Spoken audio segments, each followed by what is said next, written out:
अस्सलाम वालेकुम। आज हम पढ़ेंगे कि जो स्पीड ऑफ लाइट है वो इनवेरिएंट है या वो कांस्टेंट है। इस चीज़ के बारे में आज हम डिस्कस करेंगे। The principle of constituency of speed of light. Constant भी बोल सकते हैं, कॉन्स्टेंसी भी बोल सकते हैं, इनवेरिएंट भी वर्ड यूज़ किया जा सकता है स्पीड ऑफ लाइट के लिए कि ये चेंज नहीं होती, ये फिक्स वैल्यू है। The speed of light in free space has the same value c in all inertial frames of reference। ये चीज़ हमने जो है प्रूफ करना है, ये चीज़ जो है वो हमें बताता है principle of constituency speed of light. The first postulate shows that laws of physics are absolute and universal। जो हमने फर्स्ट postulate पढ़ा था थ्योरी ऑफ रिलेटिविटी का, उसमें हमने यही पढ़ा था कि laws of physics जो है वो सेम रहते हैं। ठीक है, जैसे यहाँ पे ये देखिए लिखा है principle of relativity, the loss of physics has the same form in all inertial frame. वही बात यहाँ पे अगेन कही जा रही है कि हमें फर्स्ट पास्टुलेट से ये पता है कि लॉ ऑफ फिजिक्स जो हैं जितने भी हैं वो सारे के सारे एब्सोल्यूट हैं और यूनिवर्सल हैं और वो सेम रहते हैं इन ऑल इनर्शियल फ्रेम्स, और उन फ्रेम्स में जितने ऑब्जर्वर हैं उन सब के लिए वो सेम रहते हैं। So the law of physics that hold for one inertial observer can not be violated for another inertial observer। Then he saying how is it possible कि एक inertial frame के लिए जो है वो लॉ फिजिक्स का कुछ हो जाए और दूसरे के लिए कुछ और हो जाए, ऐसा तो मुमकिन नहीं है। To understand second postulate, consider three observer A, B and C at rest in three different inertial frames। अब हम जो है इसको पास्टुलेट्स को या इस कॉन्स्टेंसी स्पीड ऑफ लाइट को डिस्कस करने जा रहे हैं कि वो कैसे कांस्टेंट होती है। आप एक बात याद रखें कि हम जब मैथ्स करते हैं तो मैथ्स में हम जो है वो प्रूफ करते हैं, लेकिन ये जो थ्योरी ऑफ रिलेटिविटी है ये फिजिक्स की एक ब्रांच है, इसलिए हम इसमें जो है वो प्रूफ नहीं कर सकते। इसमें हम पास्टुलेट लेते हुए हम डिफेंड करते हैं अपनी बात को कि वाकई के बात हमारी जो है ये इस वजह से, इसके पीछे ये रीज़न है और इस वजह से ये जो है वो सही हो सकती है। अब उस बात को कुछ जो है पास्टुलेट दुरुस्त साबित कर रहे होंगे, कुछ पास्टुलेट जो है इसके अगेंस्ट भी जा रहे होंगे, इसलिए यहाँ पे प्रूफ वाला कोई सीन नहीं है। ये बात आप क्लियरली माइंड में रख लें, ठीक है। Now understand second postulate, consider three observer A, B and C at rest in three different inertial frames। हमने three inertial frame में three observer ले ली। A flash of light emitted by observer A is observed by him to travel at speed c। Observer ने light जो है वो ऐसे किसी चीज के ऊपर डाली है या एमिट की है तो उसने उसकी स्पीड ऑफ लाइट उसकी क्या कहा कि वो c है। If the frame of b is moving away from A, अब जो ए हमारे पास यहाँ पे है वो स्पीड ऑफ लाइट को चेक कर रहा है, ठीक है, ये ए का जो है वो फ्रेम ऑफ रेफरेंस है और यहाँ पे जो है ये एक और है ऑब्जर्वर वो बी है। B is moving away from A, ठीक है। बी ऑब्जर्वर जो है क्या कर रहा है, मूव अवे कर रहा है फ्रॉम बी, और उसकी जो स्पीड है किस स्पीड के साथ वो मूव कर रहा है, c/4, मतलब वो 1/4 की स्पीड से मूव कर रहा है। लेकिन c यहाँ पे हम इसलिए लेते हैं क्योंकि हमने तमाम के तमाम जो है इस सब्जेक्ट में मेजरमेंट जो है वो स्पीड ऑफ लाइट के रिस्पेक्ट से की है, इसलिए हम इसको c/4 लिखेंगे। Then according to the Galilean kinematics B measures the value, B की वैल्यू क्या बनेगी गैलीलियन काइनेमेटिक्स के अकॉर्डिंग। टोटल हमारे पास स्पीड ऑफ लाइट जो है उसमें से हम उसकी स्पीड ऑफ लाइट जितनी वो मूव कर रहा है वो माइनस कर देंगे तो हमें बी की जो है वो मिल जाएगी कि उसको कितनी जो है एमिशन शो हो रही है। For the speed of flash emitted by A, जो ए ने फ्लैश लाइट जो है इस तरह इस ए ने जो है एक फ्लैश लाइट डाली है यहाँ पे, वो इसको एमिट कर रहा है तो उसके लिए तो ये सी है स्पीड ऑफ लाइट इसकी, यहाँ वो देख रहा है इसको, ठीक है। जो ऑब्जर्वर यहाँ से मूव कर रहा है एक साइड पे जा रहा है बी ऑब्जर्वर, ठीक है, मूव करते हुए उसकी अपनी वेलोसिटी c/4 बताई गई है और उस c/4 का हम टोटल वेलोसिटी जो स्पीड ऑफ लाइट है उसमें से माइनस कर देंगे तो वो हमें मिल जाएगी बी की स्पीड ऑफ लाइट, जो बी ऑब्जर्व कर रहा है स्पीड ऑफ लाइट को जो एमिट की गई है ए के जरिए। Now if the frame of C is moving towards A, इसी तरह हमारे पास नेक्स्ट जो पर्सन है थर्ड ऑब्जर्वर सी वो मूव कर रहा है इस ए ऑब्जर्वर की तरफ, मतलब सोर्स ऑफ लाइट की तरफ जहां से हमारी लाइट एमिट हो रही है और उसकी जो स्पीड है वो भी क्या है c/4। Then according to the Galilean kinematics C measures the value, हमने ये पढ़ा था कि जिस रेफरेंस की तरफ मूव कर रहे हो तो उसको उसकी स्पीड हम जो है वो ऐड करते हैं, जब हम जो है वो रेफरेंस पॉइंट से अवे मूव कर रहे हो तो हम उसकी वैल्यू जो है वो माइनस करते हैं।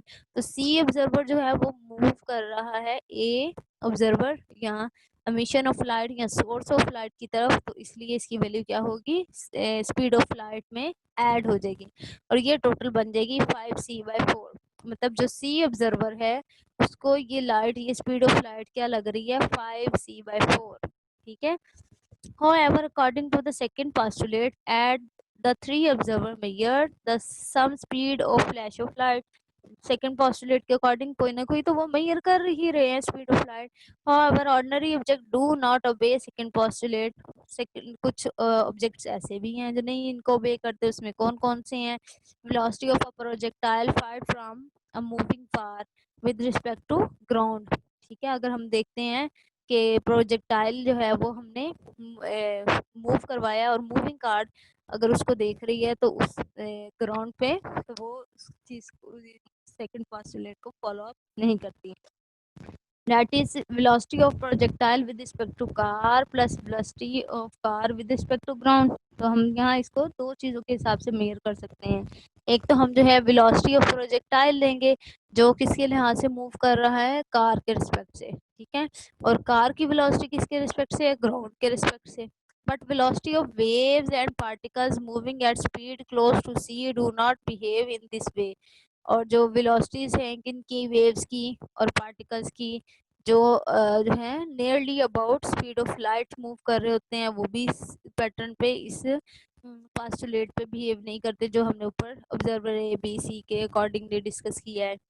When Einstein put forward these postulates, there was no experimental test for the verification of these postulates। उस टाइम उसके पास कोई भी नहीं था ना, उसने वेरिफिकेशन ही नहीं की थी इसकी, लेकिन वो एक पोस्टुलेट उसने कह दी थी बात, यही वो बात कही हुई थी कि वो स्पीड ऑफ लाइट जो है वो कांस्टेंट रहती है। Then in 1964 photon accelerator produced a beam of natural पायोन्स। ये हमने पहले भी ये टॉपिक डिस्कस किया हुआ है, ये दो चीजों को लेके चल रहा है। एक तो ये हमारा जो है वो पास्टुलेट्स को डिस्कस करता है, दूसरा हमारे ये कॉन्स्टेंसी स्पीड ऑफ लाइट को भी जो है वो प्रूव कर रहा है। ठीक, तो हमने ये पायोन्स का पढ़ा था कि ये रैपिडली जो है वो डिके करेगा गैमा रेज, यहाँ इसमें से क्या होंगी, एमिट होंगी गैमा रेज। और वो गैमा रेज क्या होती हैं, gamma rays are electromagnetic waves, और ये वेव्स जो है स्पीड ऑफ लाइट के हिसाब से मूव करती हैं। The speed of moving pion was measured equal to 0.9995 c। जो इसकी मेजरमेंट की गई वो इतनी थी।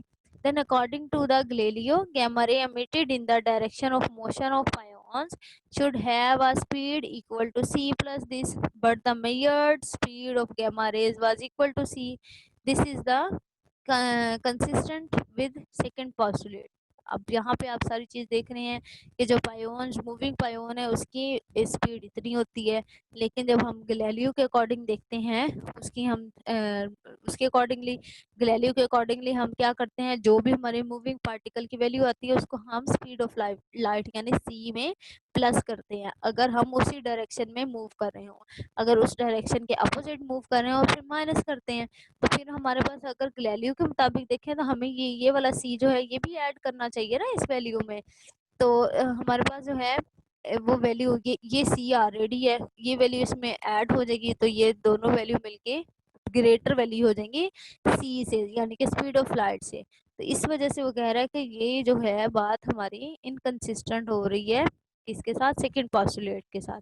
Hence the result of both two postulate is that no material particle can gain the speed equal to or greater than c no matter how much kinetic energy is given to it। जितनी मर्जी kinetic energy इस पे लगा दी जाए, कोई भी चीज जो है स्पीड ऑफ लाइट से ज्यादा उसके इक्वल मूव नहीं कर सकती। ठीक है,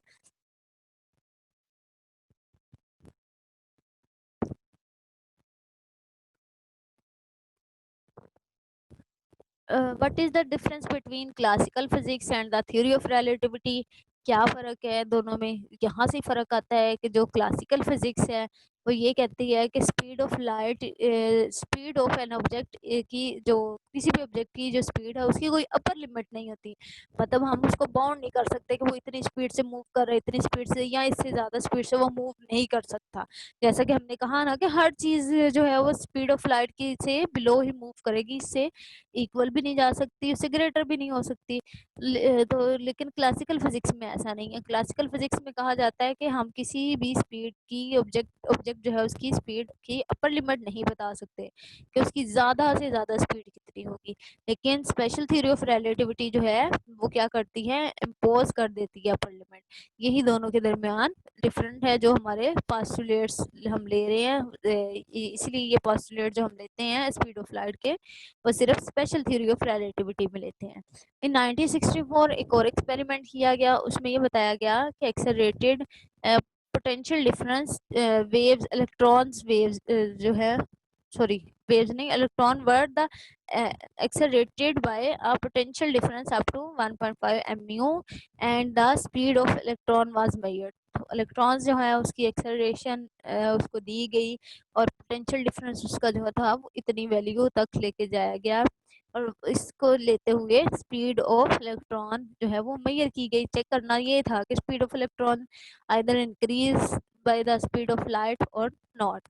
और क्या हमें मिला के जितनी मर्जी हम उसमें एक्सेलरेटिंग जो है वोल्टेज इंक्रीज कर दें, उसके वोल्टेज जितनी मर्जी इलेक्ट्रॉन्स में एक्सेलरेशन के बढ़ा दें, वो ना तो जो है स्पीड ऑफ लाइट को रीच करेगा और ना ही जो स्पीड ऑफ लाइट है उससे एक्सीड करेगा, उससे ज़्यादा देगा। Which which inconsistent with the postulates of special theory of relativity.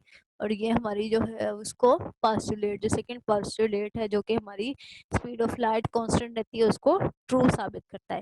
ये आपका टॉपिक है स्पीड ऑफ लाइट का, इसको अच्छी तरह से देख लीजिएगा। और ये आपको पहले भी इसके बारे में मैंने करवाया, लेकिन पहले हमने इसको एज अ सेकंड पोस्टुलेट पढ़ा था कि हमारे पास कौन कौन से पोस्टुलेट्स हैं, उसमें भी हमने इसको डिटेल से देखा था। लेकिन अगर आपसे कहा जाए कि प्रूव करें या बहस करें या फिर जो है आप डिस्कस करें कैस जो है किस किस तरह से या किन ऑब्जेक्ट्स की वैल्यू जो है वो स्पीड ऑफ लाइट से अबव होती है और किन की नहीं, या कौन कौन सी चीज़ें जो है वो इस पोस्टुलेट्स को फॉलो कर रहे होते हैं रेलिवेंट टू सम मोशन या रिलेटिविटी मोशन कह सकते हैं। ठीक है, रिलेटिव मोशन के अकॉर्डिंग कौन कौन सी चीज़ें जो है वो स्पीड ऑफ लाइट को फुलफिल करती हैं।